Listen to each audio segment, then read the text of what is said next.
What's going on, everybody? It's your boy Durante, and I'm back at it again with another episode of Keep Talking. And today, guys, blast from the motherfucking past. We got my homeboy Motty up in here. I mean, a lot of you guys probably don't know this, but I was in the Army for a couple years, and when I shipped out here from, Virginia, this guy was right with me the whole fucking way. And like literally, sometimes I'll literally be like drinking and chilling, and I'll be thinking about like them times like riding on that bus going up there, and this nigga going, Fort Sill, you going to Fort Sill? I'm going to Fort Sill. Making fun of me because I'm the one that said it. Whatever. But he was the one that was making fun of me, whatever. And I was like, yo, this nigga's funny as shit. He looks like a damn squirrel, but he funny as hell, man. But shit, man, tell the viewers, man, who you are, man. Yeah, man, I'm Motty, man. From Newport News. Yeah, like you said, yeah, and we shipped out of Newport News together. And shit, man. Yeah, there goes the neighborhood, man. I was like, we shipped out. I was like, we was together when we shipped out. Was at basic together basically the whole time, and then like we separated like at training and stuff. But nah, it's always been love, man. Glad to have you. Glad to be here. Yeah, man. So like that experience, like going through basic and stuff, like. A lot of like, people don't understand like what it is. A lot of young black men don't understand like going to the Army. Like I got a lot of friends and coworkers that I worked with before, and I done told them I was in the Army and shit. And I tell them, hey man, if you want to get your mind right and shit, the Army is a good way to go. Mm-hmm. And a lot of these niggas, the first thing they say is, nigga, I ain't trying to get shot. I ain't trying to get killed. The fuck you mean? You know what I'm saying? Here. But yet they want to go out here and rob and shoot and do all that shit and risk getting shot out here for free. Yeah. You know what I'm saying? So, but you was in 3rd platoon, I remember, and I was in 1st platoon because I'm the one that came up with the phrase, "If you ain't first, you're last." You know what I'm saying? And you know what I'm saying? We was holding that shit down. You know what I'm saying? So 1st platoon. So look here, man. So I know what my experience was like, and I'll share it with everybody here soon, but like, how was your experience going through basic training in the Army? Well, nah, he already know. He had it basically the same way. We had it kind of easy, man. It was basically easy and everything, but everybody wanted to be in 3rd platoon though, cause like that's what everybody like would be saying, like around like rumors and stuff. People be saying they be like, everybody know if they had 1 platoon they want to be on. They'd be like, cause it was the largest platoon. I was like, and it was mainly because 3rd platoon had the baddest girls in it, whatever. But that too. That was the only thing. That was one thing too. I remember Rogers. She gave me the AIT up there, whatever, and. It was a couple of them, man. Yeah, a couple of battle boos, we call them. But man, for me, man, the Army was like, I remember Drill Sergeant Phillips, he said, don't come to the Army if you're trying to be a man. You know what I'm saying? And that's when, and like you got to already have that instilled in you. This is going to help you like progress. You know? But like for me, honestly, the Army helped me become a man. Yeah. It helped me become a man and helped me become a better man over time too. Yeah. I mean, and even with like the bad shit that happened, I feel like I learned a lot more from bad shit happening to me than like, all the good shit. Yeah. You know what I'm saying? Like I definitely learned because in AIT, I had extra duty for fraternizing. I was always that one dude on the breezeway that was caught with, 3, 4 girls, I was always like talking because I was swole and shit, you know what I'm saying? And I'm just out there chilling and and it was weird because like I wasn't even in my opinion, I wasn't even like attractive, I was baby faced and stuff, but it was crazy. Like, you remember Barker? Back remember Barker with the glasses?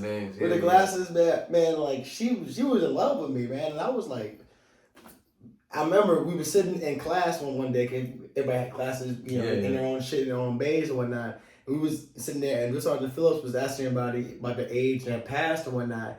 And that's how I met Barker. She had me and I had her, and she said, "Well, Carter was from Virginia. He went to college and all that stuff." And he stopped her, and he was like, "Well, that ain't even possible, because Carter only 15 years old." And everybody started laughing and shit. And like this one guy, his name was Acevedo. He was a little asshole. He was like, "Bro, like, how old are you?" And I was like, "I'm 20." And it was like, "Bro, you look so young." And I was like, fuck. And that's how I met that bitch, whatever. But like in a nutshell, man, like I remember everything about it. I remember doing the 12K march. I remember the fucking tiki torches when we did the 16K march. Where is she now? Where is she now? I don't even fucking know. I don't know. I remember I followed her on Instagram and shit, and on Facebook and whatnot. And she told me, she was like, I remember she told me, she was like, you don't want me, I'm bad news. Because we was passing notes back and forth between the bays, like jail or some shit, you know. She's shooting kites. And she told me straight up, she said, you don't want me, I'm bad news. And I was like, why is that? She was like, I'm not faithful. And, you know, to me back then when I was younger, I was like, I mean, I was faithful, but I didn't give a fuck if she was or not, you know what I'm saying? I'm just trying to hit one time. But like, that was, I mean, like to me, like base training, you needed the things to cope to get through. Mm-hmm. If I didn't have that battle boo or whatever, or that like, you know, that person like look forward to seeing, you know, at the fucking food hall and stuff, you know, I wouldn't have made it through it because like I was, you know, like those notes, like my dad would write me letters, you know, because we was at basic during it was February through April. You know what I'm saying? It was May, bro. Like we left like May. It was the beginning of May. It was early like May. First. Early May, yeah. It was early May. Like May 1st. Yeah, it was early May. And like, cause we was in reception for a while. You remember? Yeah, we was in reception like 2 weeks. I'll never forget this shit, but I'll never forget this, right? So like we go to reception, right? And the first night we walk in, and all them niggas is you gotta like, start from the beginning. All right. So we get off the goddamn bus, because we got stuck. We got stuck for like. All right. All right. So look here. All right. So this is the very beginning. I'm gonna start from the very beginning. Okay. So we leave from the recruiting office, right? Yeah. And we're in this little bus, this little like van, a little van, Sprinter. Right? Yeah, Sprinter van, whatever. And we get up to, you know, fucking MEPS, right? Yeah. Petersburg. We get to MEPS, because I'm already privy to the area. You're not, because you're not from there. You know what I'm saying? And my dad knows the area because he used to, you know, sell drugs and shit around the area and shit like that. So I'm like, all right, cool. And, you know, we're up at the hotel, and we're supposed to be there for one night. All right? One little meal voucher and shit. And they say, hey, you know, they're like, you eat that one meal, that's your dinner. That's like your dinner. That's it. So, and if you miss it, that's it. So the crazy thing about it, right, is it starts to snow in Petersburg, right? And it starts to snow on some other shit, you know what I'm saying? Because we're from the East, I mean, we're on the coast, you know, Newport News, Gloucester, we're on the coast. And up there, man, it was snowing, and it got to a point where, like, my parents came up there to, like, see me, you know, because they was like, hey, man, you supposed to, you know, leave, you know, yesterday. And they thought I was running away from home, you know what I'm saying? And I wasn't going to come back home, and you ain't only in the army and shit. They come in there and see me. We didn't ship out for what, 3-4 days? Bro, we was there for like 3 days at least. It was like, I want to say we left on our 4th day. Yeah, I was like, we left the 4th day because the first day we came, that's like, we didn't leave because that's when it started snowing. They said, they said the base is closed tomorrow. Yeah. Then they said, the base is closed today and tomorrow. They was like, and the next day it was like, oh dang. Yep. So niggas was stuck there. We had to keep signing in. Yeah. But, I remember because I was down the hall from this one guy, this other girl, this little short girl was going to the Air Force, this other guy was going to the Navy. And we were sitting outside in the hallway. We were sitting on the floor. It was hitting the fucking vapor stuff. Remember, that white boy ended up fucking that girl. He ended up fucking that girl too because he was like, I don't want to go. Yeah. And everybody was sitting like, man, I don't want to go. You know what I'm saying? Like, but I was like, what the fuck? Like, y'all pussy ass niggas, you know what I'm saying? But I mean, like, after that point, you know, then we got shipped out. We ended up going to the airport in North Carolina. Yeah, Charlotte. This is when we met Nick Washington, tall, light-skinned dude with the fucking glasses, and we met Carolina. That's what we called her. Carolina. It was this girl with this, you know, oh fuck me. Yes. Shit, man. All right, so she was this little like country girl, or whatever, like big picture stuff. From Carolina. She was like from Wilmington, Carolina, somewhere you don't even know about. But like, she talked. She was country. She was right. She was straight. So we called her Carolina. Right. And then when we got to Oklahoma, when we got to see, he missing parts. Atlanta. Atlanta. We did go to Atlanta first. Because it went from there to Atlanta and then we went You're right. Yeah. But look, we got stuck in Charlotte for like 3-4 hours. Oh, yeah. 4 hours. Yeah, we were sitting down waiting. Sitting down waiting. They said, all right, your flight been delayed. They said, we got to do something. They said, we got to do something else. And then they eventually switched our damn, switched our gate. We had to leave that one gate, then go all the way to the whole other side. And the Charlotte. If you ever been to Charlotte Airport, you already know. It's huge, yeah. You got to go take the little escalator joint all the way through. And then we left. Then we went to Atlanta. I don't feel like we had any trouble in Atlanta, though. I think we just got there. Yeah, we were straight. We was there straight. And then when we got to Oklahoma, everything was closed. Everything was closed. We couldn't even get on base. There was nobody came to get us. Nobody was there for us at all. Oh, bro. You're forgetting another part too. What? The Best Western Hotel.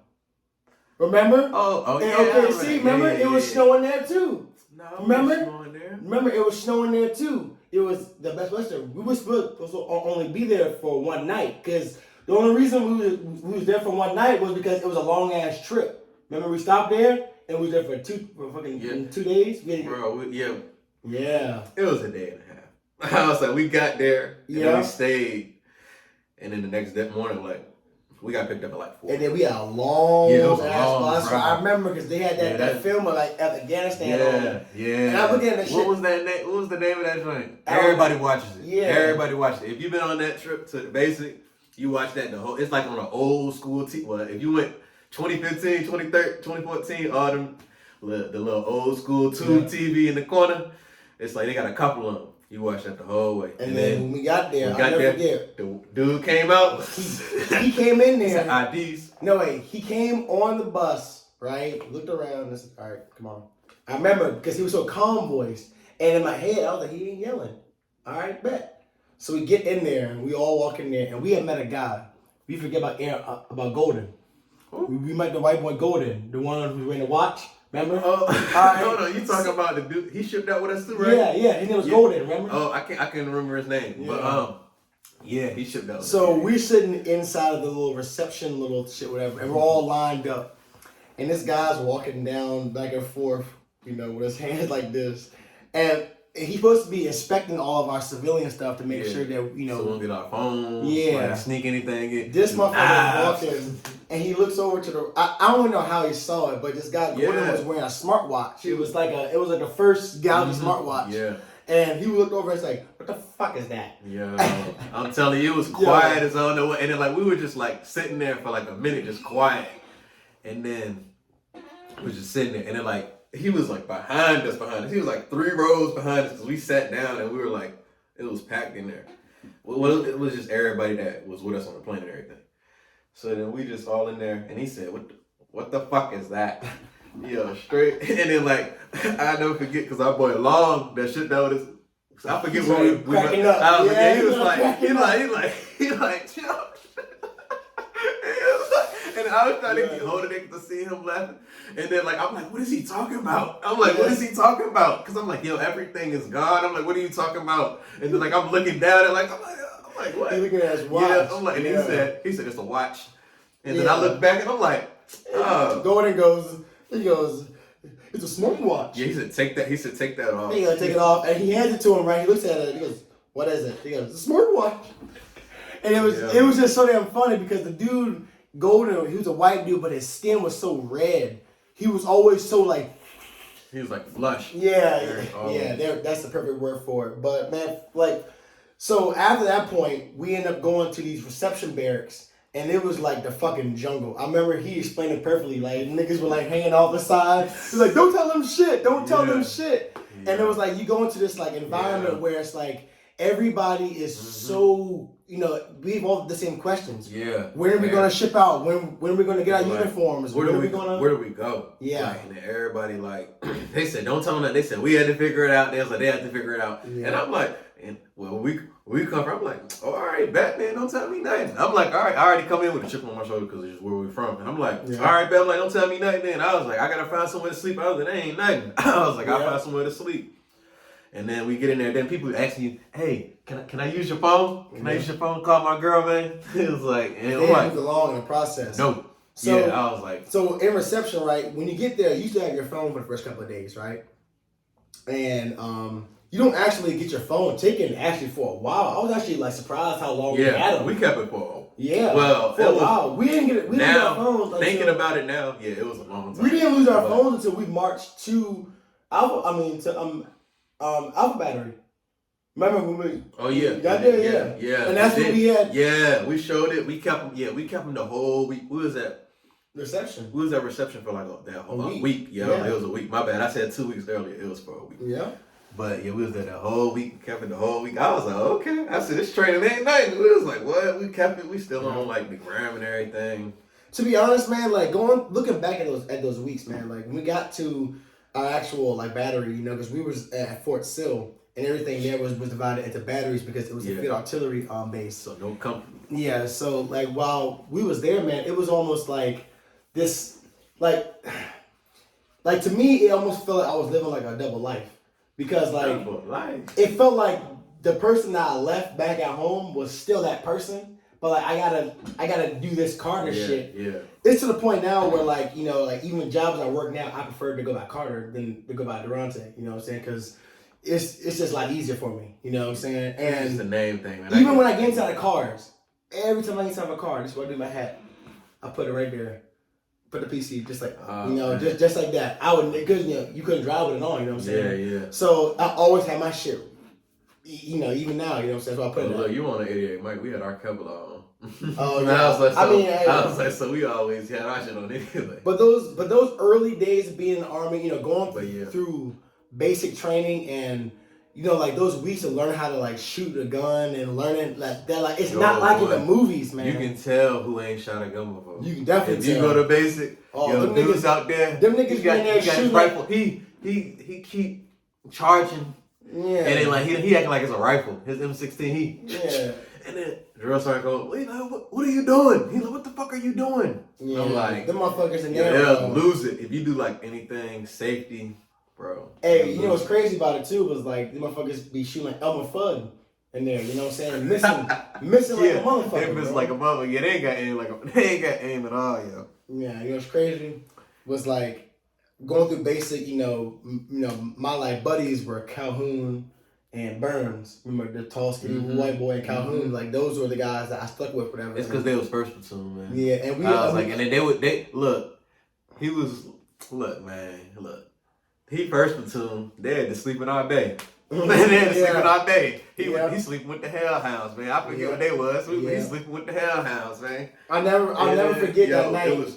I'll never forget that night that they came in there and they was flashing the lights at us or whatever, and they told me to get up. And I fell off the top bunk and shit, whatever. Because we stood, because you had to make your bed every night, you know what I'm saying? Remember you make bed every night? Yeah. And what niggas would do was they would make their bed and they would sleep on top of it and try to sleep in bed. Yeah, exactly. You know what I'm saying? Exactly. And one night they came in there with, you know, the flashlight and stuff. And I remember waking up in the middle of the night, open my eyes up. And I was like, man, what the fuck? Yeah. And this bitch was flashing the light in front of me, whatever. And it was like 5 people around me. And I thought to myself, I was they like, came and got nigga the sweet boy. Yeah, man. They came, like, I remember that because people, like, we was sleeping like our different jackets and stuff that we would have for colder weather. Just because it'd be cold as hell inside the bay. Like, it'd just be freezing in there. Yeah, you don't want to. I wasn't a person that liked to make my bed either, but yeah. So I wear my jacket. Yeah, they came in there. Yeah, they wrapped us up. I forgot what they just smoked us. That's all. Yeah. I said they just smoked us. Yeah. Our bed was always getting smoked. Always. Third platoon always getting smoked. And man, and you know, they would get smoked. My bad. Go ahead. And tell the guys, you know what I'm saying, like they probably don't know what getting smoked means, but yeah, my bad. But like getting smoked, that means basically they make you do PT, and that's like push-ups, like sit-ups, and then like each different phase we would go through, they would add a different exercise to like punish us with. And remember that one nigga from 4th platoon that was about to retire, and he would do it all fast. Remember? Retire. Remember? Oh, you talking about the V up again exercise? 1, 2, 3. 1, 2, 3. He was like, the V up. He was like the V up. He was like the V up. 1, 2, 3. Oh my gosh. 1, 2, 3. Yeah. He would always do that like quick. I'd be like, bro, you gonna piss me off. I'm tired of him. I'm tired of you, bro. He said, the push up. 1, 2, 3. He like 1, 2, 3, 4. We be down there. Struggling, we just be like, struggling. And then, man, it was so much going on. Like, I don't know. My platoon, we was always fighting with each other. That's what we always be getting smoked for. So. But yeah, man, like, you know, being in the army and whatnot taught me a lot, you know, and I feel like it made me like a lot better, you know, growing up. But the main thing that it taught for me, man, was those years being out on my own in Colorado. You was in Alaska. Like, I don't, you know, like when I think about it, I can't do nothing but fucking smile. But like, you know, like for you being in Alaska, like how was it being a young black man out on, you know, like on your own, doing your own thing with your own money and shit? Because a lot of these guys don't really understand that. Well, I did the typical nigga shit that you would expect them to do. Like, just basically we can crop that out. Yeah. I was like, oh, that's not, okay. So I basically be doing like the basic nigga shit and everything, and buying clothes, buying shoes, basically just spending my money at the club. Like I was straight going to the club, like just like partying. Like that's literally all like we would be doing for real. But I would get love like everywhere I would go. Any like different stores I would go to and everything, they would be like, "Yo, what you doing here?" They be like, what you doing here? They was like, what brought you here to Alaska? Yeah. And I'd be like, I'm in the army. Oh, I show my ID, and they be like, oh, Virginia. They be like, I always like y'all IDs, and I'm like, what? I'm like, what are you talking about? And they're like, yeah, there's like Virginia, y'all got the flowers, and I'm like, oh, they're like, you're in the military, huh? And I'm like, oh yeah, I am. But yeah, that joint just be so wild, bro. Like, you get so much love there, and then like here, they just treat you like. And this, like, and that's just like from clerks, like regular day people, and they just like, hey, you know, okay, and they just like want to know. But nah, that was pretty dope. Did you get like love like that in Colorado? Man, being in Colorado, man, like I can't even what. All right, so I've always wanted to tell this story like on camera. You know what I'm saying? I kind of want to break down like as much as I possibly can because it's a long one, man. Your story. So, like, I want to know like. Was it anything different that y'all did in Colorado that was different from like what we did in like Fort Sill? You mean as like army wise? Or Yeah. So army wise, yeah.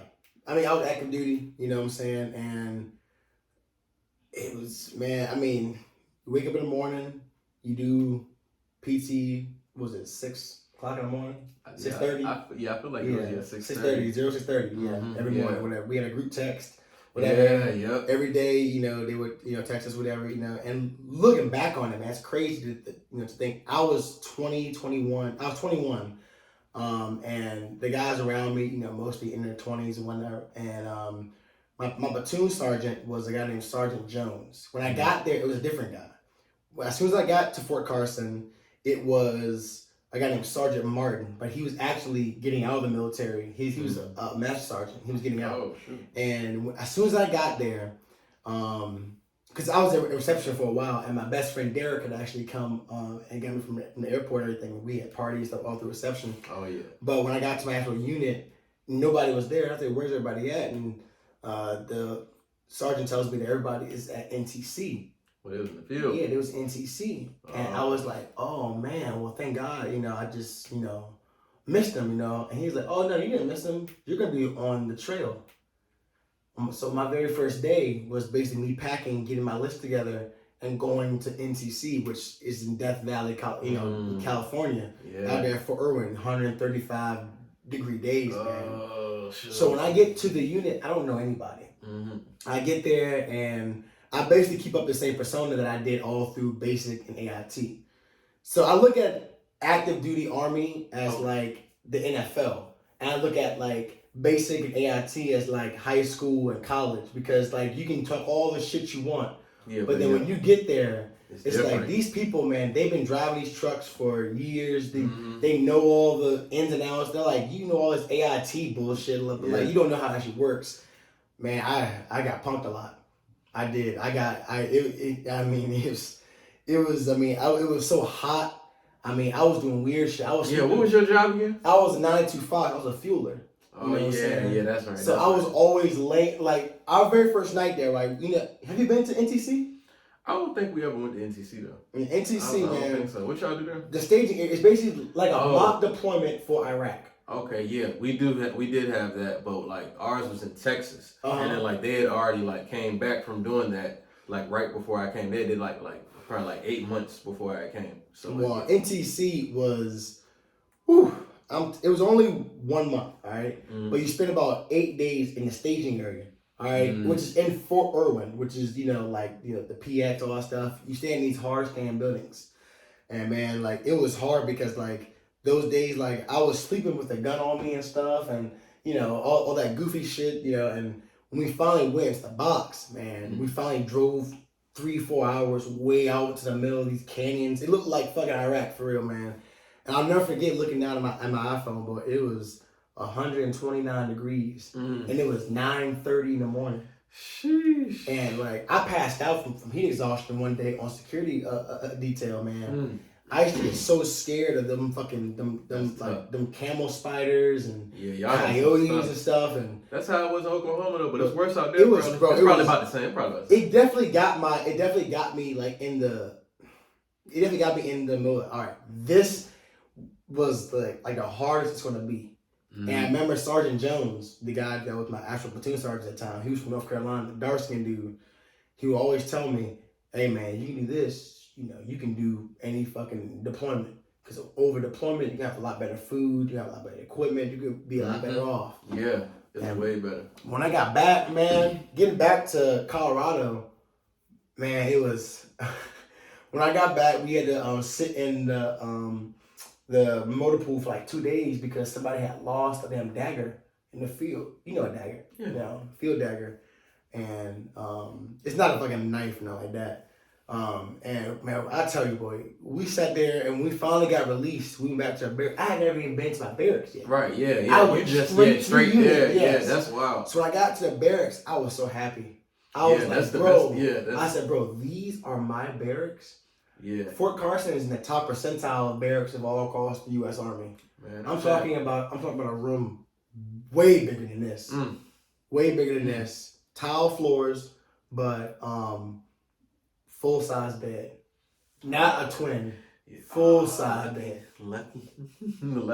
I'm talking about, the Boingo internet. Yeah, that's great reception, all that. I remember getting we back. all had the same internet and that shit. I remember going to the club for the first. No, I didn't go to the club. I remember this.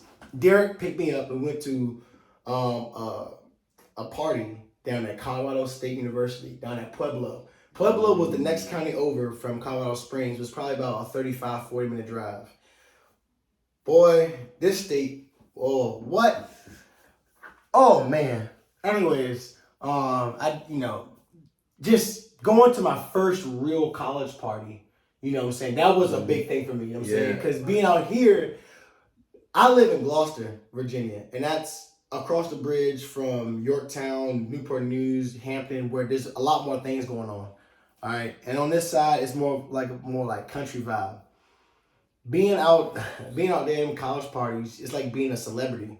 When you're wearing that white tee and the dog tags and the Timberland boots and shit and the fade haircut, it's like people just automatically know. When you walk into the party, motherfuckers step back, oh, it's the Army niggas here now, you know what I'm saying? We here to fuck shit up. And it was just something about going to them college parties and shit that, honestly, that gave me more confidence in myself as a man than knocking down a bunch of random girls and shit like that, you know what I'm saying? Because it was like, nigga, I got respect. Yeah, it did. And when you walked into the room, I was like, that's what it did. I was like, it did the same thing for me. Like, it was like, okay, like you walk, not walk with like your chest poked out in the room, but you just like, you're not treading lightly. Yeah. I would say, just put it like that. I walked heavy everywhere I went, man. Yeah, when I went to the bars and stuff, treading lightly because you good. Because you're riding deep. Yeah, and it's like, deep. And everybody, because every single army, everybody that's army inside there, they is all coming like right after that. I was like, regardless of what's going on. Yeah. Like, they don't care. They like, they see one day is running, bro. That's just how it is. And the thing for me really that really like blew me away was how like the civilian people around there would like treat you. If you went to like certain restaurants and stuff, like there were times I would go out And especially on lunch break, you know what I'm saying? You had that hour and a half fucking lunch break and stuff. Yeah, you're trying to rush to get something. So you go out, because what we would do is we would go out to this little Chinese spot, or we would go out to various spots, like, you know, the little cliques of people in the platoon and stuff.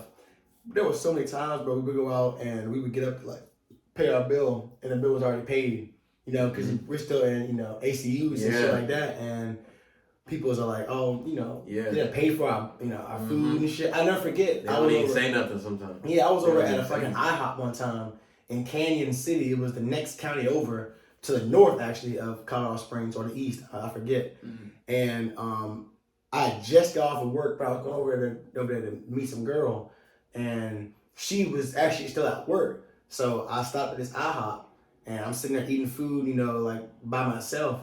And I get up to go pay the bill, and the woman goes, hey, your bill's already been paid, whatever. And then she actually walked around the counter to, like, shake my hand.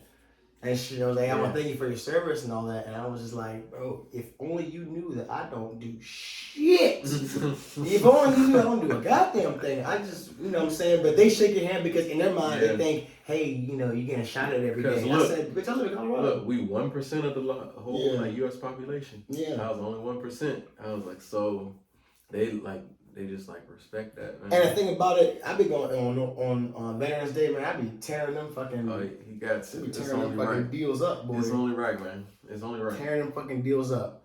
But being in the military, man, it's kind of like made me like realize that like the society that we live in isn't that much different from the military. You got, you know, you got your head honchos, which are like the sergeant majors. You got like the managers underneath them, supervisors. And you got us, you know, the average enlisted people. Yeah, man. You know what I'm saying? And I look at like boss niggas as officers. You know what I'm saying? Because every clique of, you know, niggas got that one person that like leads it. You know what I'm saying? Yeah. So in every clique of people, you know what I'm saying, out of 5 or 6 niggas, there's that one nigga that's the fucking captain.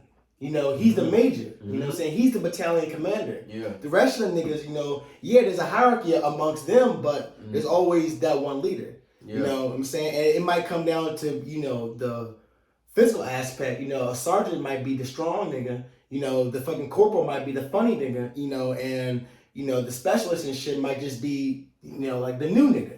You know, like the young nigga. You know what I'm saying? And living in this world that we do, man, like I said, I feel like we live in a world just based on classism.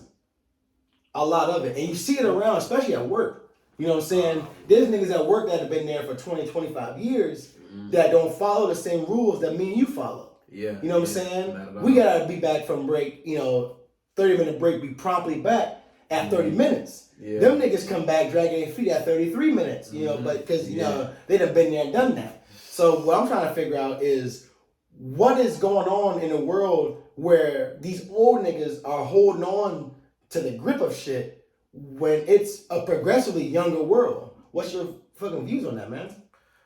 Well, early, I feel like the world is here for us now. Like, it's all young niggas' time now. Like, our time, in our age group at least. Like, Joe Biden's gonna die in office. He gonna die. Joe Biden will die in office. If Joe Biden runs again for fucking president in 2024 and wins, that nigga will die in office. Joe Biden shook hands with Moses. There's pictures of him. Yeah, he's old. What was you saying, man? I was like, he's old. I was like, but I don't know. You said but no, I said the time. It's the young nigga time now. Yeah. It's our age group, all like basically 90s. It's so like, and I feel like all that old stuff, like what they have going on and like everything, we just, like, we be on the same thing. We got the same type of energy. Like, cause me, I still drag my feet. I'm like, okay, 30 minutes. I'm like, all right, you get 30 minutes. I'm like, I need time to do what I gotta do. I'm like, so I can give you your 30 minutes. I was like, anyway, I'm like, I need this lead away time. I'm already gonna take, just cause that's me as a man. I'm like, so I'm not, like, it's basically just that line in the sand that I'm drawing. Yeah. And that I take, like, and I just carry with me at, like, each job position. So, like, if I see somebody doing it, like, I'm like, nah, we on the same level, regardless, 20 years, 20 days, 20 minutes. I was like, same respect is given. Yeah, man, I feel that. I feel that. See, and like the thing that always bothered me with being on these jobs a lot of times is I feel like these employers forget that they were once the niggas like us. Yeah. You know what I'm saying? Like they get to that point, whatever, and they be like, man, shit, I can kick my fucking feet back and Yeah. you know, and let these young boys. Yeah, let these young boys get it. But the thing is, they still want to have their hand out and get all the benefits of what the fuck we done done. Yeah. You know what I'm saying? And it's ass backwards. You know? And another thing that like pops up into my mind when I think about that is Kanye West.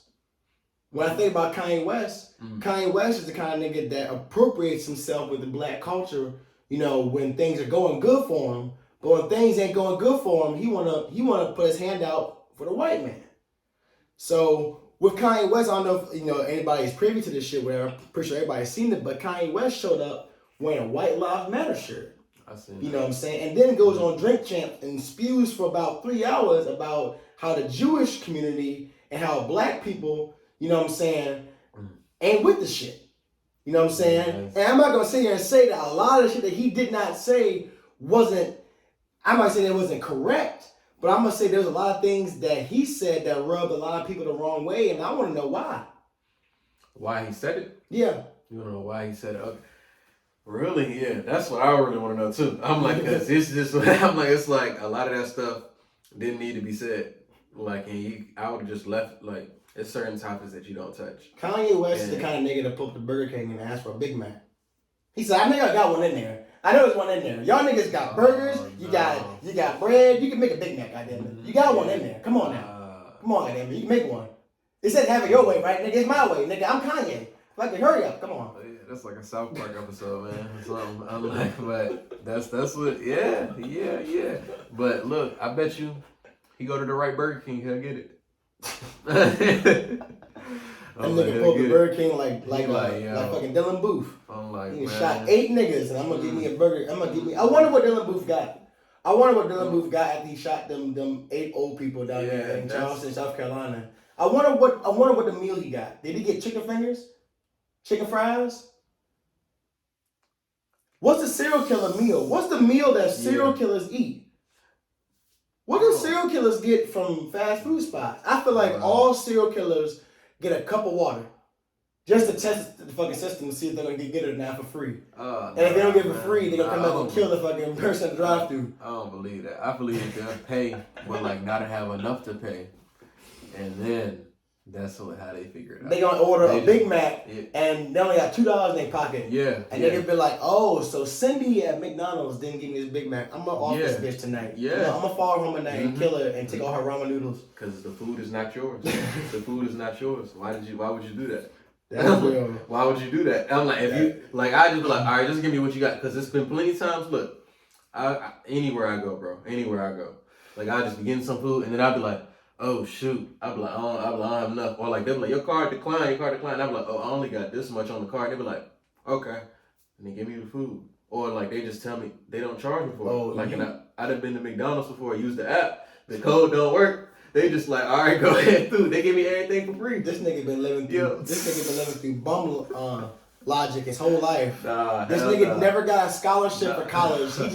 He just sat outside and bummed $1 until he got enough money for his fucking tuition. I got look. That nigga bummed $3,000 in one summer. Different story. This nigga bummed $3,000 one summer. I would have bummed $3 and then met like the president's like daughter, like on the $3rd, and then with that $3 I would have got her some Starbucks. And that's how I got the scholarship. This nigga said I was thinking that's how I got the scholarship. No, the president of the school. It's a school. That's what if I'm outside of school, I'll try to trust this job. So it's crazy about like this whole complex that we're living in, man. Is I feel like right now we're at this odd breaking point in culture and politics where they're kind of clashing. Where I feel it's complex. Yes. How you feel they clashing? So I feel like in this world that we're living in right now, I feel like you can't actually be who you are and not actually have political shit attached to it. You know what I'm saying? So like if you're proud and black, right? If you're black and proud, everybody's going to automatically attach you're progressive, you're a Democrat, you're this, you know what I'm saying? Or if you come out and, you know, you live in the South and, you know, you drive a, you know, like a big truck and you got like, you know, Southern values and stuff, they're going to assume that you're going to be a Republican, Trump voting person. And I feel like that wasn't a thing just even 10 years ago. You know what I'm saying? People had their own varying political views, but like a stereotype wasn't attached to your political agenda. You know what I'm saying? No, I get that, cause like I would like comfortably talk with like Democrats and Republicans and like just have regular conversations like easier back then. It feels like even though there's always been like room for debate, I feel like the room was easier because I feel now everything that we talk about has to always be like something like racially attached and everything like that. So especially with whichever party you choose to pick. So that's what I feel. Yeah, and to me, it's like when the whole Black Lives Matter thing came around. I feel like a lot of people try to come up, and I'm gonna say white people, they try to come up with a counter towards it. You know what I'm saying? Trying to say all lives matter, or they want to ask you, why do you wear that shirt? Why do you wear that mask? You know what I'm saying? And when you try to explain to them, it's almost like no matter what you say, they already have this notion. Oh, well, okay, well, you're that kind of person. I'm this kind of person. We're not going to agree on anything. You know what I'm saying? Yeah. And working at Walmart, I'll never forget, there was a woman that worked with us. We were sitting outside the smoking area, and she was an older white woman, probably in her 50s or so. And she said that her daughter went to a Black Lives Matter rally in Richmond. And she was like, yeah, you know, I cut her off, I got her off my fucking phone plan and all that. You know what I'm saying? The crazy thing about it was I asked her, you know, does your daughter date, you know, black men and all that stuff? And she was like, no, but, you know, she dates, you know, a redneck and all that stuff.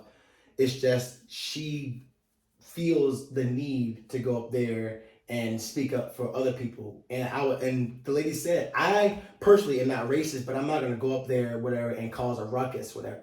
And that's exactly the kind of shit that people would say back in the 60s. You know what I'm saying? Like, whenever the first blacks move into, like, a new neighborhood and stuff, they'd be like, you know, hey, you know, just don't cause a ruckus around here. You know what I'm saying? And whatever the fuck that means. You know what I'm saying? Exactly. I'm like, cause a ruckus really just means offend anybody around here. You know what I'm saying? Don't cut your grass on a certain day. Don't do this, whatever, because we don't want you here in the first place. You know? And whenever I would hear shit like, you know, like, oh, you know, a lot of white people, you know what I'm saying, they will say, hey, I'm not racist, I got black friends and all that stuff, whatever. But they won't fight for their black friend the same way they'll fight for a white friend. You know what I'm saying? They get into a fight at a bar or they go to jail, they need to get bailed out, or they don't do that exact same thing. You know what I'm saying? They kind of look at us as more as like, it's a privilege that I'm being your friend.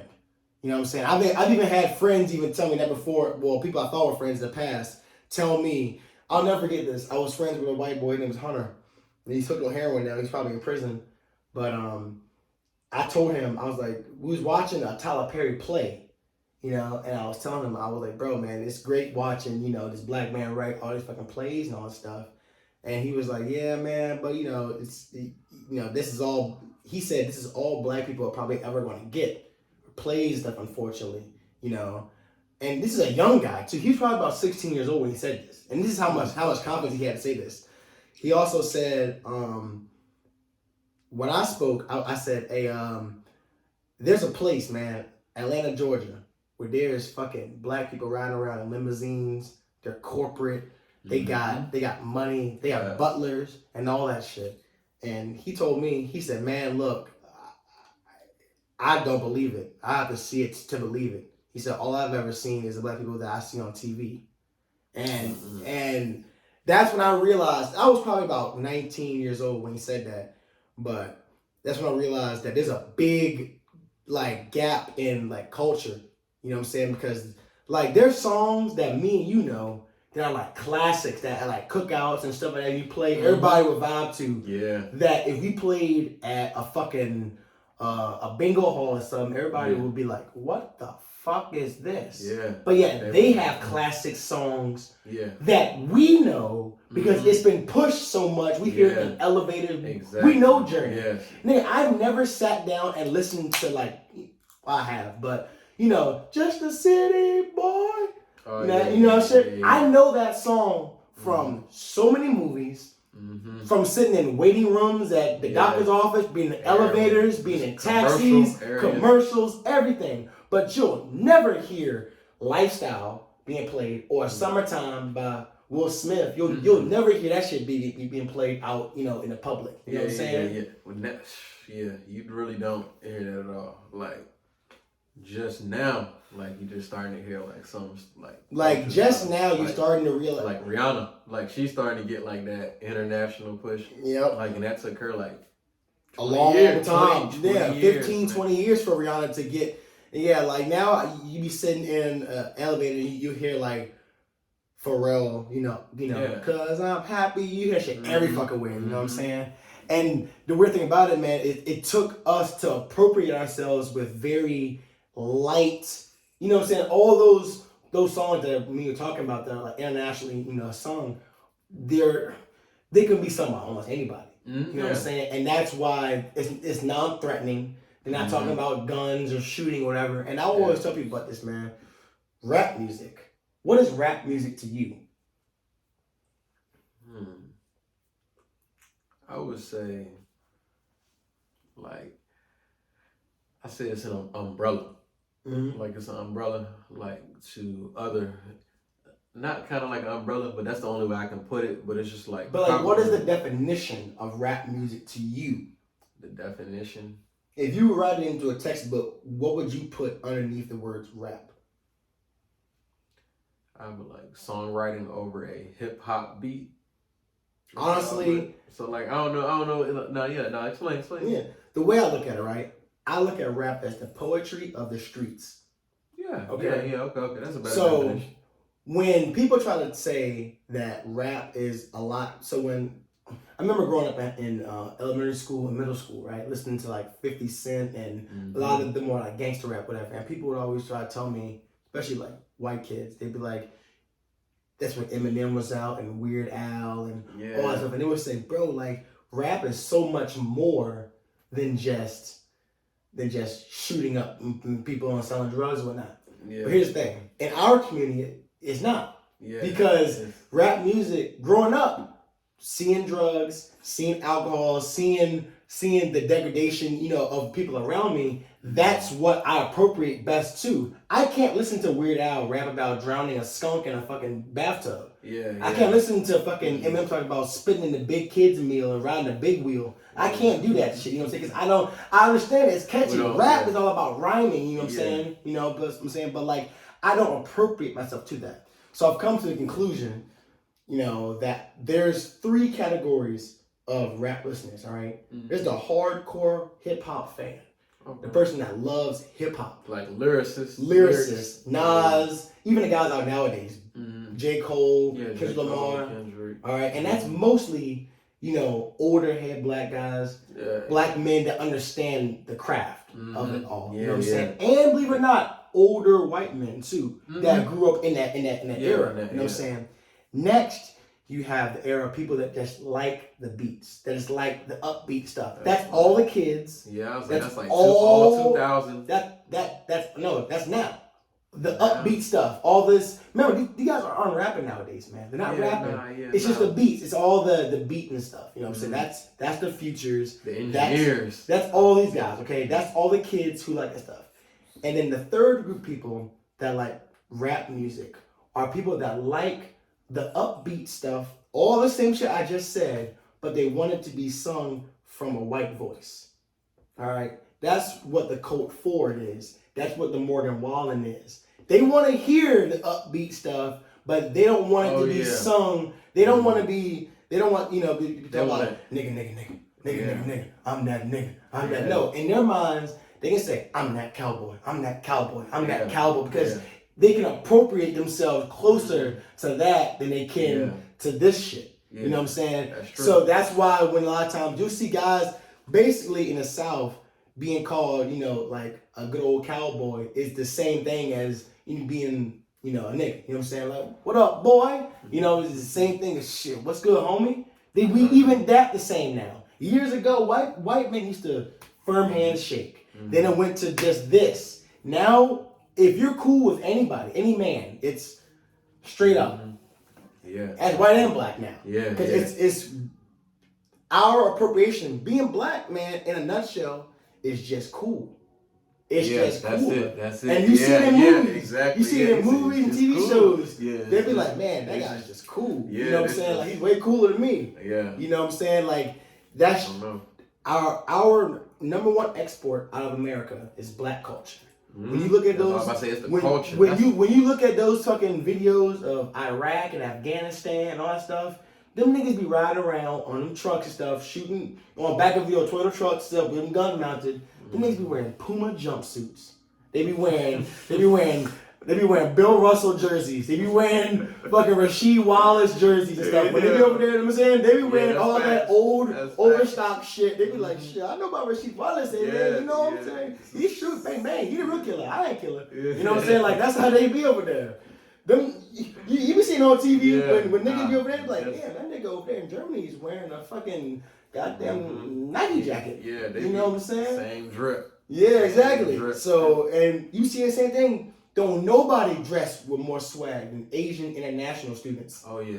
Them niggas be coming over here on some different drip. They put us on. Them niggas be. Bro, I was at a party one time. A woman married. You know about woman married. That's bro. We was at a party. This Asian nigga answered the door. That nigga had a haircut like the 90s. You know what I'm talking about? Like that bowl cut. That bowl cut. But a nigga was wearing some Cartiers and shit. He had on a fucking Balenciaga shirt and Balenciaga sweatpants and the Balenciaga shoes and the big ass fucking Richard Mille shit. And I'm sitting there like, nigga, this is college, bro. Yeah. Like, you here for business. Yeah, I'm like. Yeah, bro. I'm like, You ain't have to do that. I was like, they didn't do too much, you know what I'm saying? And I'm sitting there wearing some J's and shit, and they're like, he's like, are those Jordan breads? And I was like, yeah. He's like, those aren't real. And I was like, fuck. Oh. and I'm not knowing to question it, because for all I know, this nigga was the one that made it in the factory years ago in the sweatshop. I can't question this nigga. You know what I'm saying? I can't question this nigga. You know what I'm saying? I can't question this nigga. Like, can't argue with that. Yeah, this nigga. I'm like, cause he dripped the fuck down. I'm like, I know, this is real. I'm like, this is real. But that black culture, man, like, I'm telling you, man, like, other cultures are starting to do it better than us.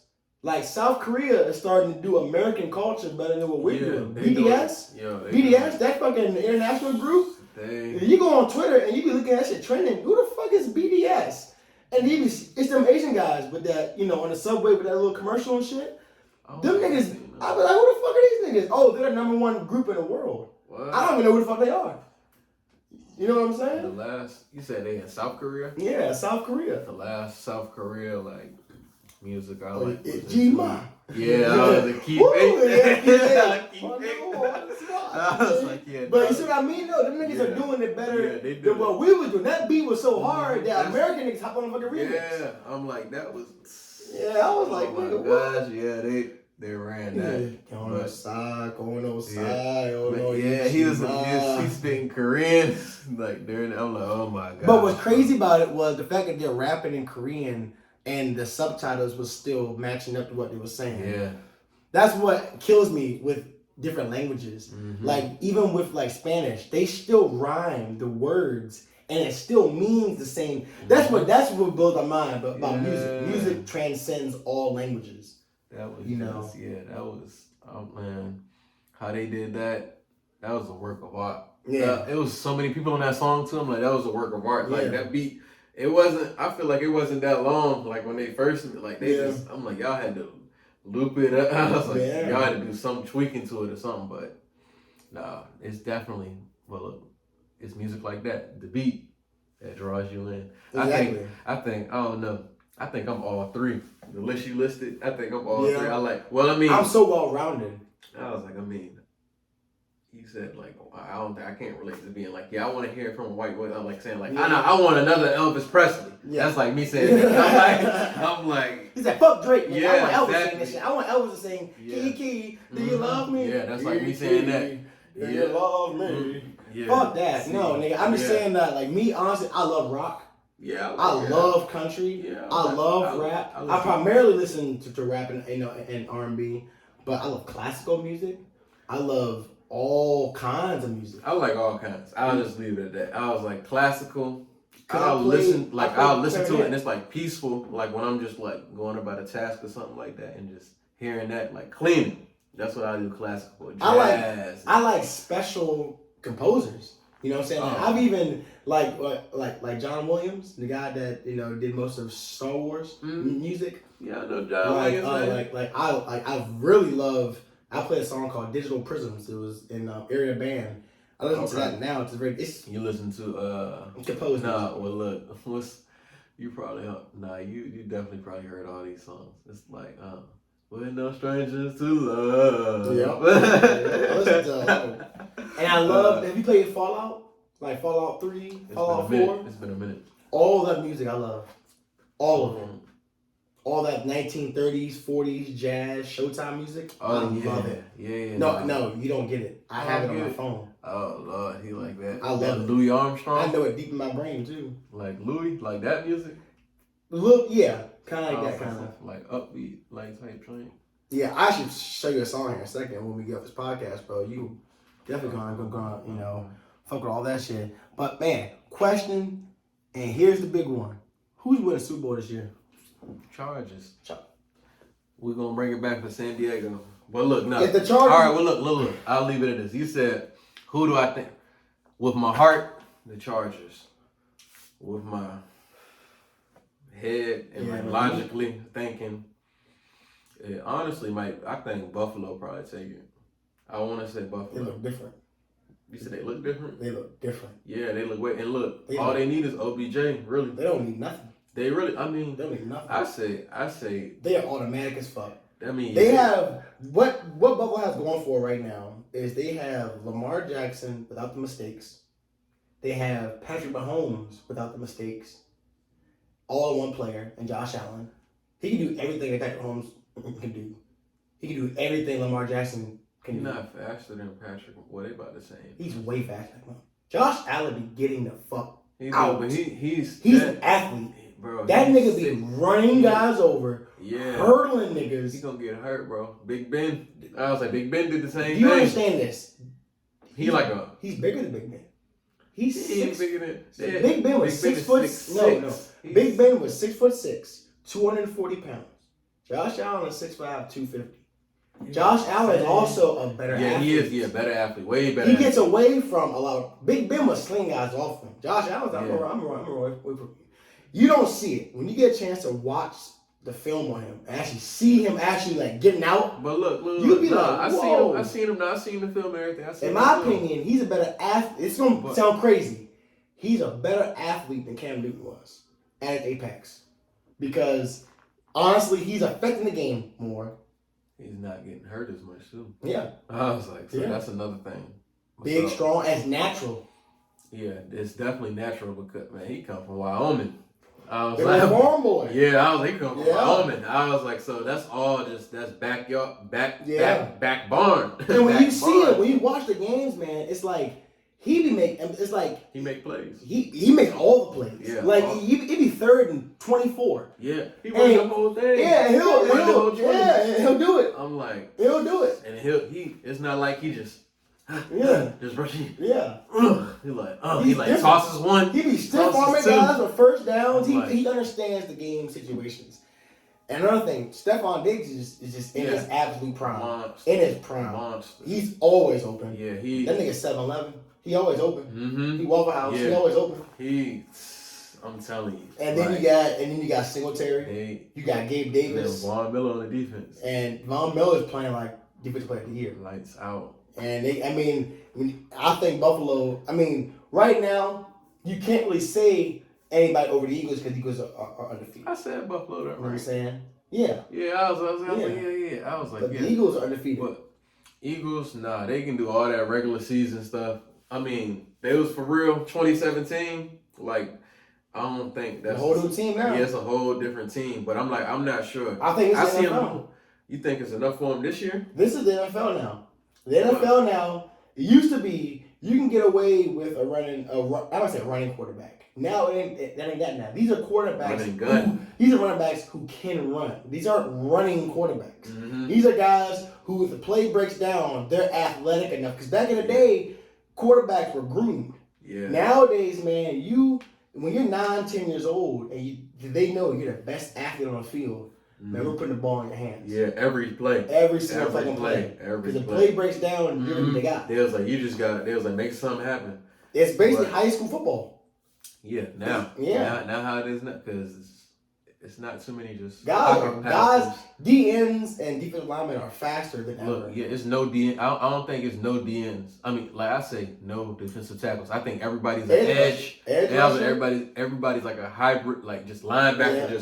There's very few nose tackles. There's very few 3-4 defenses. Yeah, I'm like, I don't. So there's sometimes, bro, there'd be one guy with his hand in the dirt, and all the rest of the guys be up. But that's just the way it is now. Yeah, that's just something just to hold that line. Just hold the line. Yeah. But these guys, that's what makes Aaron Donald so special. Yeah, because you're getting 20 sacks from the interior defensive line. That's like a center averaging like 15 assists in the NBA. You know what I'm saying? Like that's like a soccer player. That's like a forward who transitioned to goalie and he's unstoppable. It's so well rounded. Yeah. It's so ridiculous. I always compare it to like LeBron's game. Mm-hmm. Like LeBron James is so well rounded in everything, passing, rebounding, assisting. You know what I'm saying? Like it's me personally, man. I think me the Bills and the Giants. Big Blue versus Big Bluer. Is that with your heart? That's not. That is me. Is that with your heart? That's me. Well, my boys is 5-1. I don't really know who's gonna come out of the NFC, really, but Big Blue y'all looking good. But my problem is y'all quarterback. Hey, y'all might as well call you. Hey, what? Might as well call you. What? I was like, yeah. What's going on, Daniel Jones? How many picks he got this year? I don't know how many picks he got, but I don't got no faith in him. They don't got. But look, he has y'all never really needed y'all never really needed a quarterback to like carry on, boy. Yeah, that's the thing. I'm like, y'all got Saquon. Like before y'all had Brandon Jacobs. Yeah. Y'all had to run it, and then y'all had Eli Manning was a great quarterback. I fuck he won 2 Super Bowls. Yeah, he was 2 Super Bowl MVPs. What I'm saying is y'all never had to rely on your quarterback too much like throughout the regular season. And then like in the playoffs, I feel like he just made big plays. Like he just made big plays. That's what he did. But I'm feeling like Daniel Jones can't do that. He ain't Eli. That's my thing. That's my point. You know what makes up for it though? What? You know what Daniel Jones has that he can run? Do you know what Daniel Jones? Yeah. Not only that, but do you know what he has more specifically that Andrew Luck didn't have, Cam Newton didn't have, and Josh Allen didn't have? What he didn't have? Yeah. Yeah. What is? Yeah. I don't know. What is it? A sub 4.5 40. On paper, Daniel Jones is faster than all those guys. Daniel Jones, last year, had a 90-yard run that he tripped on. Yeah. But understand, he was running away from defensive backs. All right? Don't let that shit fool you. He can get the fuck out there. He's third in the NFL in quarterback rushing a touchdown, only behind Kyler Murray and Jalen Hurts. All right? Daniel Jones can run the goddamn ball. And he's bigger than what you think he's 6'5", 235 pounds. I don't think he's 6'5". I think he about like 6'3". I can't look. I was like, hold on a second. You got the phone, right? Look him up, bro. Look up Daniel Jones' height and weight. And you'll be like, oh my God. Daniel Jones is that big? And then you wonder why they took him number 6 overall. His dimensions. You don't find guys that big and that fast. Daniel Jones' height. It'll show his weight right beside it. 6'5", 230. Damn. Big guy. Yeah, he's big. Big dude. He's big. I ain't think he was that big. Daniel Jones can move. And on Madden, he has speed 89. Well, faster than Jalen Hurts. From what I've seen, I don't know. But hey, look, we will see. But out there, they 5-1. They beat the Packers and the Ravens. These Packers ain't really. Oh yeah, y'all snuck that Ravens one. Defense. He came back. Y'all came back. We've come back in all of our games. We've been losing all of our games. Yeah. Besides the game against the Bears at halftime. Yeah. That's we have the second best pass defense in the whole league. And we just got back Kayvon Thibodeau, our first round pick. And that guy, he's the one that forced that fumble on Lamar Jackson. We got a little squad out there. And they all young. Quietly. Y'all quietly. That too. Y'all quietly. Because nobody was expecting that. Y'all to be fighting for number one in the NFC. And we play Jacksonville this week. We can be 6-1. Y'all about to eat, yeah. We about to be 6-1. I got some. And then we play Washington. We about to be 7-1. Yeah, that's cake. Fucking with them dumbass. Nah, look, they put Heineken in. Y'all might lose that one. We gonna fuck Heineke up. We gonna fuck Heineke up. 757. Hey, we gonna fuck Heineke up. Gonna put on. We gonna fuck Heineke up like they did the quarterback on the longest yard. I think he shit himself. You know what I'm saying? Like, they gonna fuck him up. He's an old boy. Did this guy just shit himself? Oh man, the funniest moment out of that whole movie. He said, "Shut up before I slit your throat and watch the dust come out." in the library. He said, "Shut up before I slit your throat and watch the dust come out." That shit was so funny. Me and my mom.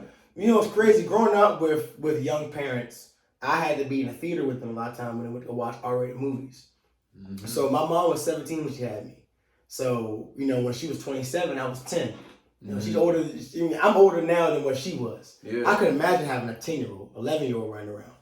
So I was in the movie theater watching Rosewood when I was 5. I watched Training Day when I was like 8. You know what I'm saying? I watched all them I watched fucking Paid in Full, all that shit. You know what I'm saying? I'm sitting there fucking in the theater and shit like, hey, yo, Daddy. Box office. I watched Baby Boy. I was like, Daddy, why did I said, Daddy. I watched Soul Food. I was like, hey, Daddy, why did he punch her and then eat the pussy? You know what I'm saying? Like, what the fuck is going on? Like, you know. I'm sitting in the movie theater, got questions. Yeah. I watched Diary of a Mad Black Woman, whatever. I'm like, wait, Dad, why they smack her? You know what I'm saying? Like, why you pulling her out the house? Yeah, like, what's going on? Like, I thought they were happy. You know what I'm saying? Like, I watch all that shit.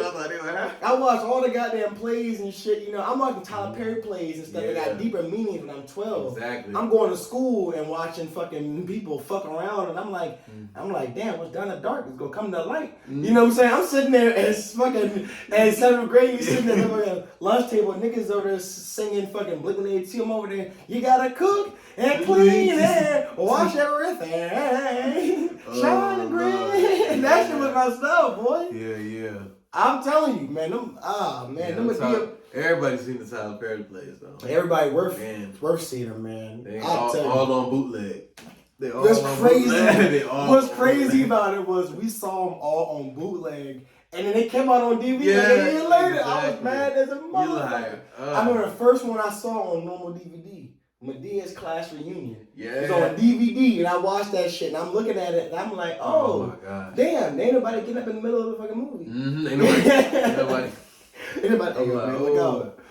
That shit was, man, I tell you, bro, that was, and they still come out now, but it ain't got Madea in them, whatever. They got like Babs and other guys. Yeah, but his supporting cast is funny. They stars now. They are. They be going on tour. What's that one guy's name? You talking about like Mr. Brown? No, not Mr. Brown. The other guy. He's in House of Pain. He's I can't think of his name. He's Curtis's friend. Curtis. Remember when Curtis hit the fucking vape pen? Remember, this is in the later seasons of Top House, but this is a couple years ago. Jasmine's like 18 years old. She's dating a boy in college, right? And they're over the house, and Jasmine, they found a weed pen in her shit. And Curtis is like, what the hell is this? And he hits it, and he's sitting in the backyard losing his fucking mind and stuff. And then Ella come out there. Ella is like, what the hell wrong with Curtis? And he like walks off somewhere. And she's like, what the hell? She sees it on the table. And she's like, what is this? She hits it a couple times herself.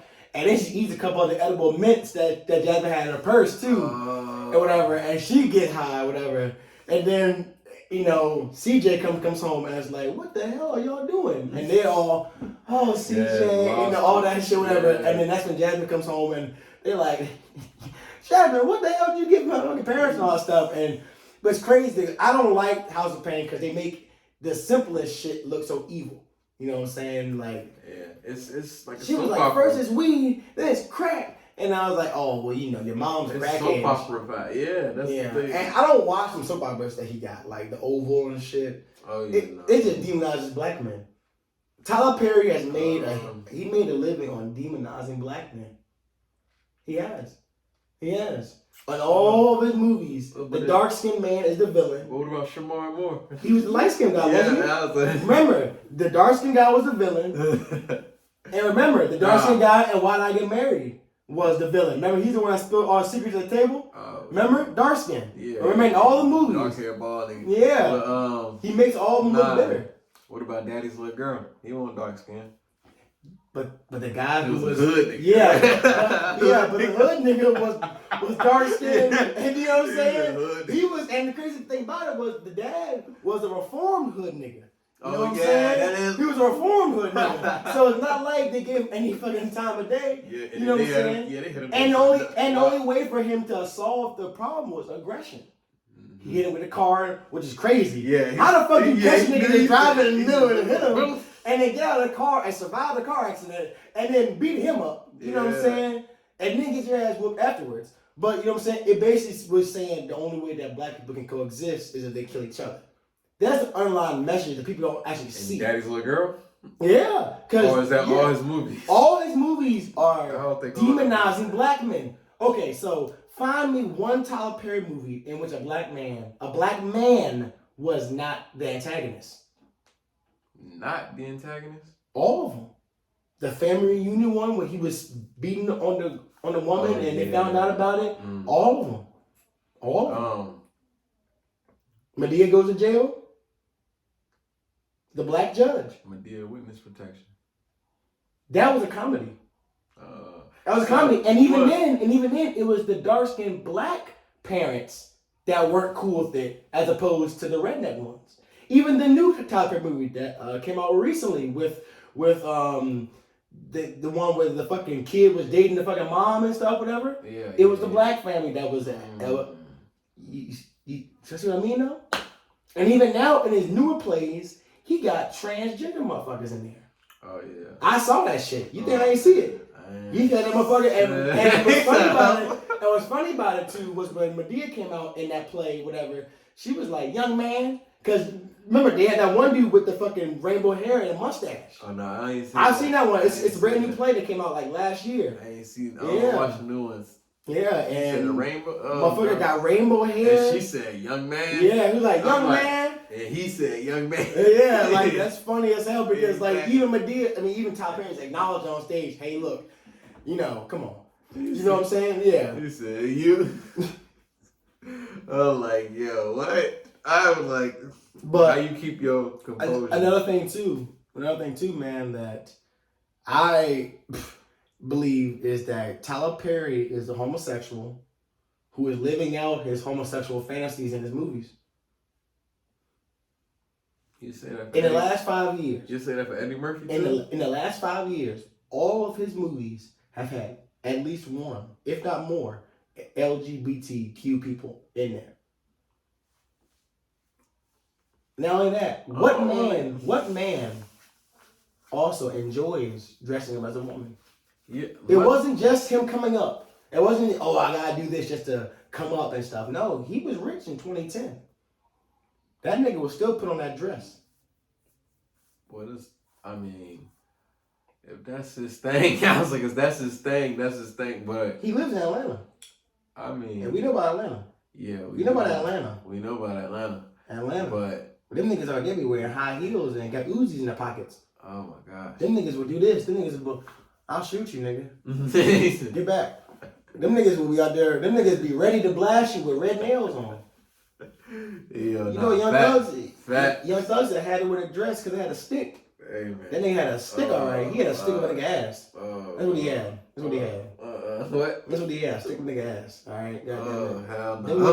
Them niggas be down there shit packing. Let's just call it what it is, man. Them niggas be down there shit packing.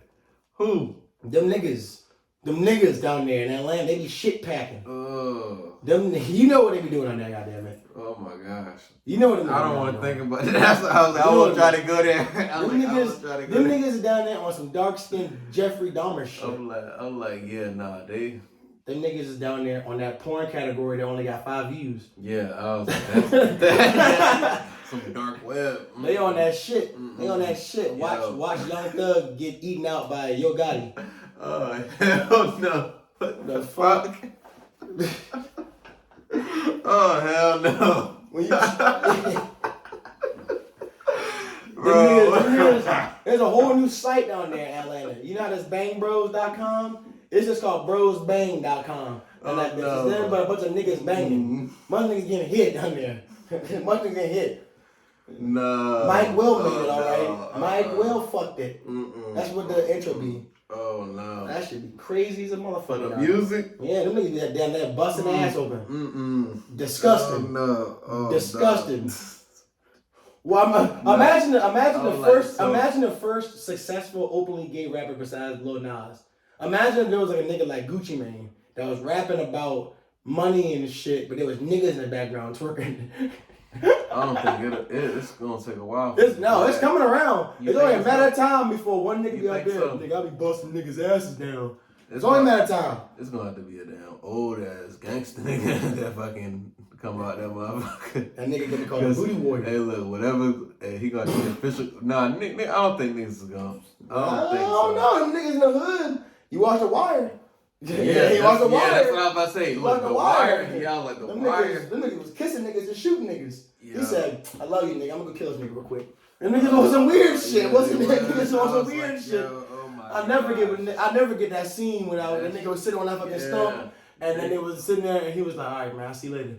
And he kissed that nigga. I was like, "Oh shit!" My dad was watching that shit, and I walked in there. I said, "Oh, daddy, what the fuck you doing, nigga? What the fuck you watching? What the fuck you watching?" And he was like, "It's Omar, man." Yeah, he said, "Man, Omar different, man. Omar string, these niggas different, boy. Different over here. Yeah, he go different for real." Yeah, I was like, he killing niggas though. Yeah, I was like, okay, cool. I'm like, yeah. I'm like, I heard you, bro. I'm like, I definitely heard you, but I don't think it's. But how you gonna go on tour with him? That's the thing. How you gonna have like your tour dates and everything? It's not the same target audience. They're gonna have to sell out. No. Lil Nas. Nigga, do you understand that? And the girls. Phoenix, Seattle, Portland, LA, Sacramento, nigga, them West Coast cities, all that open shit. But nigga, that shit is. Well, that shit, nigga. All they need is call California. New York. Yeah, and New York. Like nigga, you go to a concert and there's niggas, and there's a 6'5" nigga doing a cartwheel wearing a dress. Them niggas love that shit. They love to hear about niggas rapping about shooting niggas and then taking their ass. He said, I shot him and stole his shoes and something else. Oh, no. They can't say something. Oh, no. Okay. We done with that. We done with that. He can't put on track. No. He's something.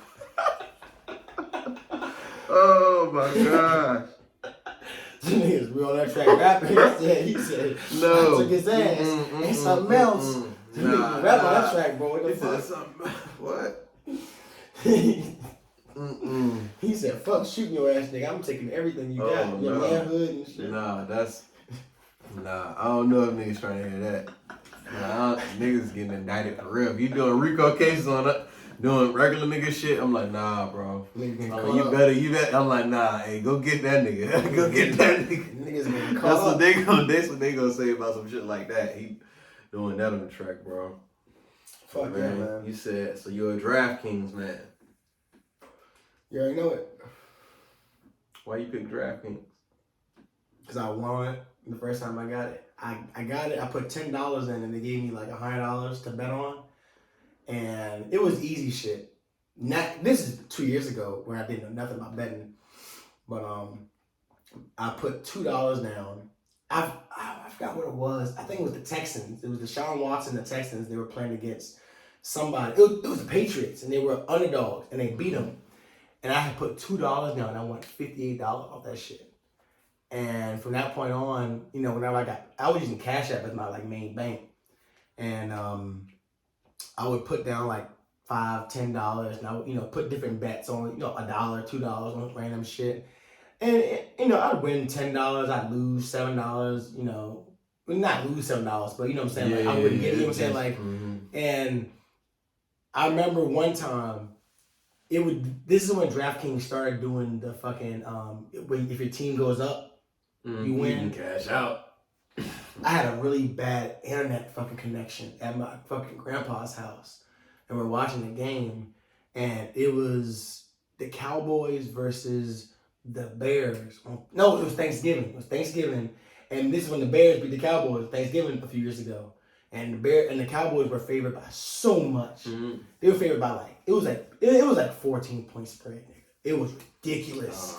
And like Mitch Trubisky he ran that fucking ball and they were up like 17 to like 10 or 17 to 7. And I looked down this shit and it said that I had won like $200 some dollars, $250, $290. It was 2-8. I remember. And I remember seeing it. I went to cash it out, and then it was said you can't cash out now. Try to do it again. You can't cash out now because it was the fucking signal. I had 1 bar of LTE. Mm-hmm. I went outside. Verify your location. I went outside, man. I tried to verify it again. By the time I verified it, I only won $67. But because the Cowboys had got a field goal. So that's the most. So that's the most you ever won, $58. Yeah. Off of betting. Yep. Okay, bro, I got you. I've had so many bets where I've bet on Super Bowls and I've bet on like NBA Finals games and stuff like that, and people just didn't come through on it.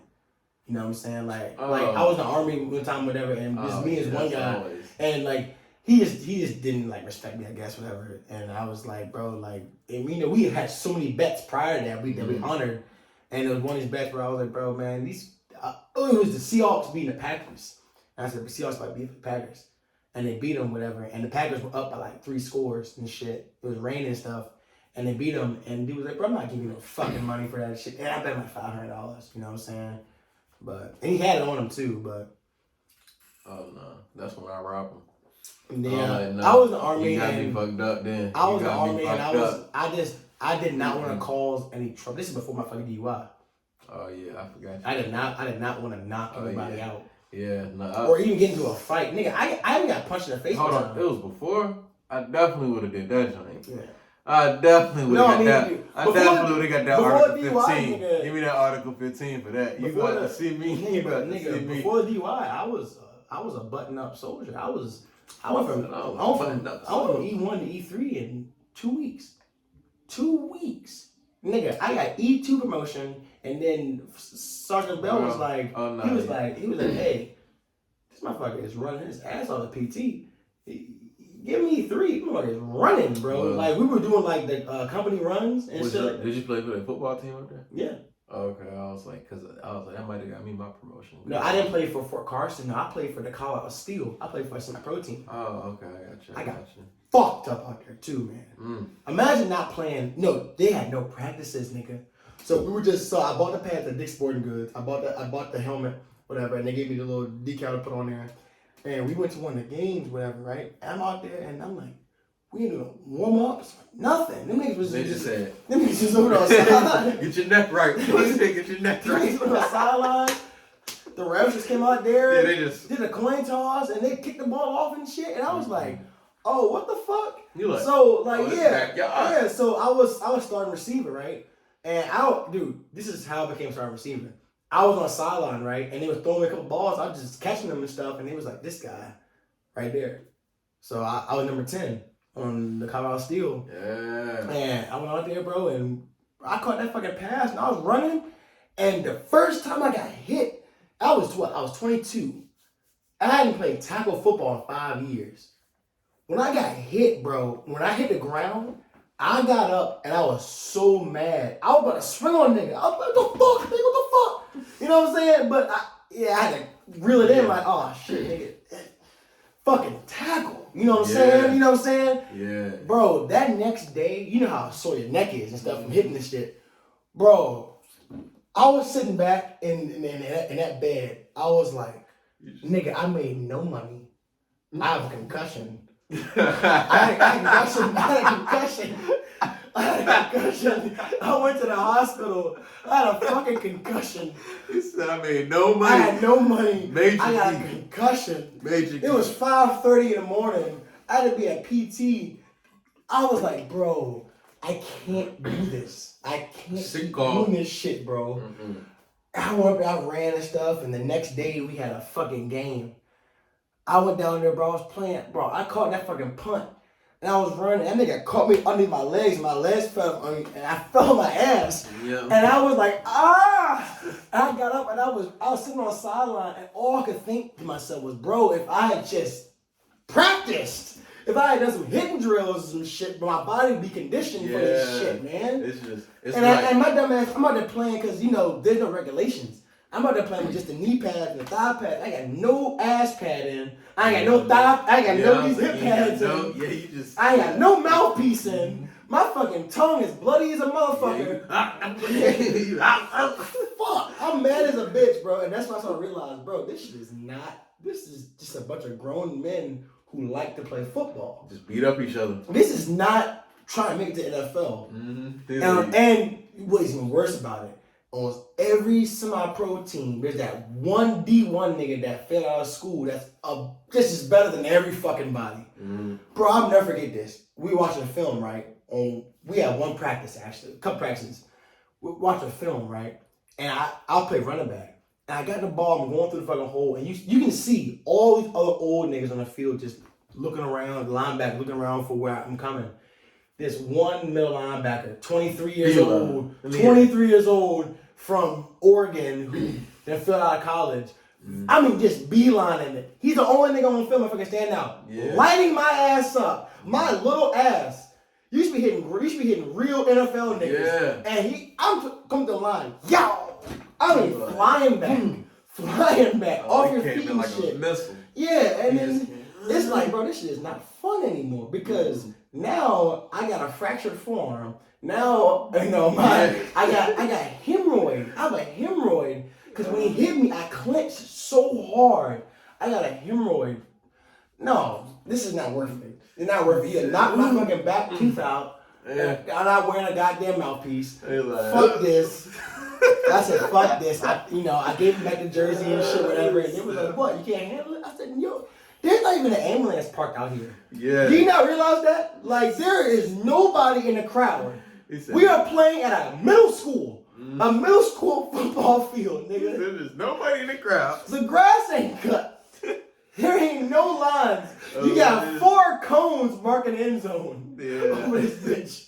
This is not semi-pro. This is grown men. This is grown men with fucking equipment to play football. I don't know how the fuck somebody even got a kicker out this bitch. Yeah. How the fuck you find a kicker? Where you find him at, man? Bro, that shit hurt like a motherfucker, man. There's no way. And I remember being like 25, playing like these flag football games and stuff. You know what I'm saying? And I'll be like, bro, like, playing, going there, running, dusting kids up. I mean, 25 years old, killing high school kids and whatnot. Yeah, in my fucking prime, you know. Thinking I can go out there and play me, with the Crusaders. Exactly. Nigga, I went to one practice with the fucking Crusaders. Woo, boy. He said, woo. Man. I'll never forget. Like, they do real. It's like playing for like a college or something, hitting drills and shit. And them niggas were doing Oklahoma drills like it was high school. Boy, I got up and I got up and I ran. And I'll never forget. I was holding the ball so fucking tight, nigga. I was running that motherfucker. I got up and I turned around, I ran, and the guy, when I got up, I wasn't even up off the ground yet. And he was already up across. Yeah. He hit me and the ball flew up in the air. And when I hit the ground, by the time my head hit the ground, he was off of my body and had recovered the fumble that quick. And the coach was like, good job, boy, good job. That's when I realized my time playing competitive football has passed. For real? You know what I'm saying? That's what happened, bro. That's what happened. That's when I realized. He said, I'm retired. I realized right there, I was like, I can't. I just realized. I'm like, hey, look, we gotta stick to the army. We gotta stick to the army. Yeah, that's when I realized, bro. Like I love playing football, but like these guys love football to a point where they're willing to Tom Brady their life. They're willing to leave. They'll leave their wife and kids and shit. Yeah. A lot of these niggas that I met that are playing on that team, they was like, bro, I left my wife in Illinois. my kids and everything. What the fuck? Yeah, to not get paid. I know for this shit. Yeah, I know. He said, bro, I saved up my money. I'm staying at a extended stay hotel out here. I'm waiting for the scouts to come to our next game. I'm like, nigga, you are 37 trying to play receiver. He said, yeah. Like, trying to play receiver. I'm like, yeah, you need to be coach. I'm like, come on, coach. Come on, coach. I'm like, come on, coach. I'm like, it's all right. I met so many niggas, bro. I met one nigga, bro. He was so determined, bro. His name was Dion, bro. He was 30 years old, bro. He was running back. Bro. Not looking good. I thought about. I was like, if I go back, I'm like, I already know I have to switch positions, man. I'm like, yeah. You could be a scout team, fucking a scout team, fucking. I'll probably be fucking. Nigga, it just no. You be a hitting dummy. That's basically it. That's basically it. That's basically all that. Cause I'm like, bro, they like, all right, yeah, return some punts for us. They're like, return some punts for us. That's basically all they'll be doing. That's what I said, bro. I said, look, they gonna be like special teams. We're practicing fumbling drills. Yeah. So when he hit him, yeah, get that fumble. He's gonna fumble. I'm like, bro, I'm telling you, nah. Fuck that, man. No more. I thought about it, like, just for like the brain shit. No. Like seeing that, I'm like, no, man. In the body, yeah, it's just tear. No, it's different now, man. When we was younger, we thought we was invincible, man. Kinda. Yeah, I thought I was invincible to my phone. I'm like, we thought also we was like, yeah, we can come play, we can go play. But now it's like, oh shit. But I'm in great shape though, man. I play a lot of basketball, I run a lot, I go to the gym a lot. I'm that one guy, and you know when guys play like full court basketball. That's considered the niggas that really want to play basketball. You know what I'm saying? That's all I really like to play. Half court, I'm like, this is alright, but I like the sprint, the whole transition. So last time I played basketball I was 27. This is last year, and they were older niggas, they were younger niggas. I was the only nigga out there. Cause one thing about me, I play like Russell Westbrook now. Now, now. Yeah, I play Westbrook now. I'm trash. I can't shoot. If I do hit a shot, it's by luck. You know what I'm saying? No, you just running I'm really fast, but on defense, I'm like Patrick Beverly. Yeah, nigga, I'm the only nigga at the pickup game playing. I'm playing like textbook defense. I'm playing defense. No. He said textbook. I'm that one nigga that like you be trying to come down, hit a little pull-up shot. I'm challenging that too. Yeah, you know what I'm saying? I'm all. Niggas be like, what the fuck you doing? What you doing, bro? You explained it, Pat Bev. You doing too much. I'm that nigga. I knock a ball bound. You back. Now again, I'm right the fuck there every fucking time because I know. Offense. I know I'm gonna miss the point blank layup. I know I'm fast as hell. I'm gonna run back down, get I'll let pass, miss the fucking layup. Oh no, you need to just dunk then. You can't dunk. I can only dunk on like it's gotta be a perfect situation. It can't be windy. It can't be windy. It can't be windy. Nah. You just gotta. I gotta do some goddamn. That's all you gotta. Yeah. I can't flush two handed.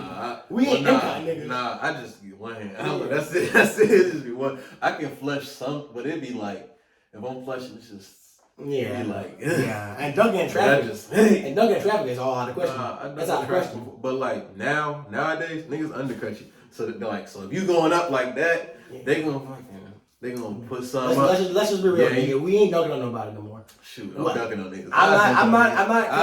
I ain't giving it up. I'm still dunking. I can't. I'll block you though. I'll block them. I'm a dunk, so I can't no more. I'm like, cause I'm gonna rise up and just keep going. Yeah. Just keep going. Shit, some of the best hoopers are some of the niggas that be 31, 32 years old that be always all at the park and shit. Look, ball is life. Yeah, bro. It's park in Newport News that I went to. It's probably like 2 years ago. We was out there, bro.